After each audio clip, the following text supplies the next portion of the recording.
সাদাকাতুল ফিতর এবং যাকাতুল ফিতর শর্ত এক থাকলেও সাদাকাতুল ফিতরটা হলো শুধুমাত্র ক্ষণিকের জন্য যদি এই সম্পদের মালিক তিনি হন, সেটা সেই ক্ষণিক সময়টা হচ্ছে শুধুমাত্র ঈদের দিন সকালবেলা তিনি দেখলেন যে তার কাছে এই নেশাব পূর্ণ মাল আছে, এর আগেও ছিল না, পরেও থাকবে না, কিন্তু ওই সময় আছে, ওই সময় তিনি এই সাদাকা দিবেন।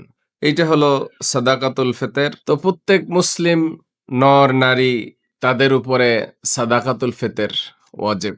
রাসূল সাল্লাল্লাহু আলাইহি সাল্লাম বলেছেন যে তোমাদের প্রত্যেকের পক্ষ থেকে সাদাকাতুল ফিতর আদায় করো। ফিতরের ক্ষেত্রে সাদাকাতুল ফিতরের মাধ্যমে যাতে গরিব মানুষদেরকে স্বাবলম্বী করা হয়। আত্মাকোয়া চ্যানেল, সত্যের সন্ধানে।